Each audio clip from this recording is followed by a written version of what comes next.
মুহতারাম হাজরিন, আমাদের হযরত বলেছিলেন কোথায় কবে এই সংগঠন প্রতিষ্ঠা হয়। ইসকন একটা সংক্ষেপ শব্দ, ISCON, এটা সংক্ষেপ শব্দ, যার টোটালটা হচ্ছে international society for Krishna consciousness. কৃষ্ণার আদর্শ গোটা দুনিয়ায় তারা বাস্তবায়ন করবে। করু যায় কৃষ্ণার আদর্শ বাস্তবায়ন করার জন্য কোনো মুসলমান মেয়েকে কেন ধর্ষণ করতে হবে? কৃষ্ণার আদর্শ বাস্তবায়নের জন্য আমার বোনকে ফসলিয়ে কেন হত্যা করতে হবে? কেন ভারতের পতিতালয়ে বিক্রি করতে হবে? আমার কাছে একটা দুইটা নয়, 130টা কেসের লিঙ্ক আছে, পত্রিকার রিপোর্ট 130টা। এর মধ্যে শুধু 5টা ভারতের আমি একসাথে এই জন্যে রাখা যে ভারতে যেই সিস্টেমে এই কাজগুলো হয় হুবহু এই সিস্টেমগুলো এখানে চলছে। সিস্টেমগুলো কি ভাই শুনেন, দিল্লি স্টারের মতো আমাদের নিজস্ব কোনো পত্রিকা নেই। দিল্লি স্টার চিনেন তো না? দিল্লি স্টার চিনেন না? ডেইলি স্টার না? ও ভুলে গেছে, আসলে দিল্লি স্টার। ওই দিল্লির মেসেজ এখানে ওরা প্রচার করে। প্রথম আলোর মতো কোনো পত্রিকা আমাদের হাতে নাই, কিন্তু আমাদের এক একটা মেম্বার তো আছে, আমাদের হাতে একটা মোবাইল তো আছে। আমরা প্রত্যেকেই এক একটা মিডিয়া হয়ে এই কথাগুলো প্রচার করি। আমার কন্যা, আমার বোন, তাদেরকে সতর্ক করি যেন ওদের খপ্পরে পড়ে না যায়। ওরা যে মিশনগুলো সামনে নিয়ে কাজ করে, এর মধ্যে একটা অন্যতম মিশন হচ্ছে সাইকোলজিক্যাল ওয়ার, মনস্তাত্ত্বিক যুদ্ধ।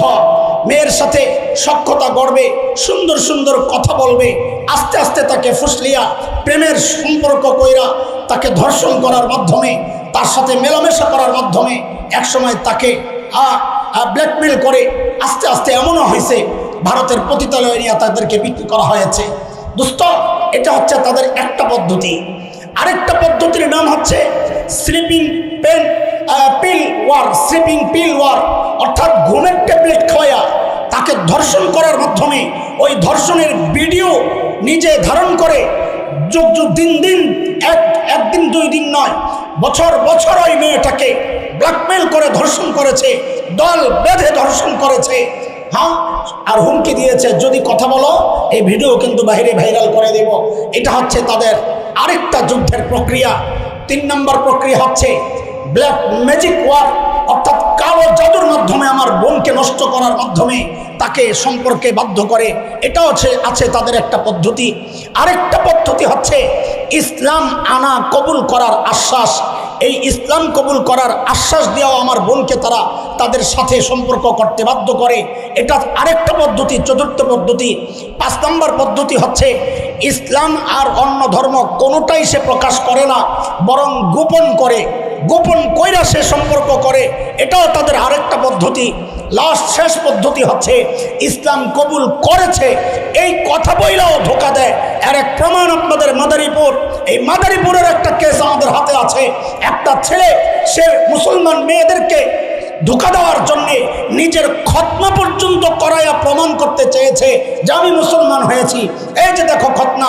কারণ মেলামেশা করতে গেলে খতনা না দেখলে সন্দেহ হবে, এই সন্দেহ যেন না হয় এই প্রক্রিয়ায় তারা আমার বোনকে ধর্ষণ করার মাধ্যমে, আমার বোনকে ধোকা দিয়ে, বিয়ের আশ্বাস দিয়ে আমার বোনকে যখন বিভ্রান্ত করে, তার একটা টার্গেট মুসলমান মেয়েদেরকে নষ্ট করা। অদস্ত গত পরশু আমি আর মাওলানা মামুল হক ভাই বসে বসে একটা ভিডিও দেখছিলাম, এক ছেলের সাক্ষাৎকার। তারা প্রতিটা মেয়েকে নষ্ট করার পরিবর্তে 30,000 টাকা করে পায়, যে 30,000 টাকা দেওয়া হবে একটা মেয়েকে নষ্ট করে আমাদের হাতে তুলে দাও। এই যুদ্ধ চলছে। তাদের যুদ্ধটা কোথায়? আপনাদেরকে আরেকটা সূত্র জানায়া দেয়। 2021, 17, 18, 19 ডিসেম্বর 3 দিন ভারতের উত্তরাখণ্ড এক রাজ্য, সেখানে গোটা ভারতের মহাপণ্ডিত যারা আছে ওদেরকে নিয়ে ধর্ম জনসভা হয়েছিল। সেখানে উপস্থিত আলোচকদের মধ্যে যে সমস্ত আলোচনা হয়েছে, এক একটা আলোচনা শুনলে শরীরের পশম দাঁড়ায় যায়। আমি একটা কোট করছি, আপনারা শোনেন। এক নেতা সে সেই ভাষণে বলেছে, দেখো যুবক, হিন্দু যুবকরা, তুমি যদি তোমার মোবাইলের জন্য 5,000 টাকা বরাদ্দ করো, তো মুসলমানদের বিরুদ্ধে লড়াই করার জন্য, অস্ত্র কেনার জন্য তুমি 1,00,000 টাকা বরাদ্দ করতে হবে। এইভাবে হিন্দু যুবকদেরকে ওরা উৎসাহিত করতে চাচ্ছে। আমরা পরিষ্কার ভাষায় জানায়া দিতে চাই, মুসলমানদেরকে লড়াই, মুসলমানদের বিরুদ্ধে যুদ্ধের হুমকি দিও না। মুসলমানরা রক্ত দিতে জানে, এটা মুসলমানদের ইতিহাস।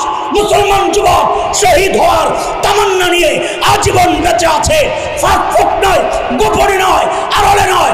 যদি লড়াই করতে চাও প্রকাশ্যে আসো, আমরা প্রস্তুত আছি, আমরা প্রস্তুত আছি, আমরা প্রস্তুত আছি।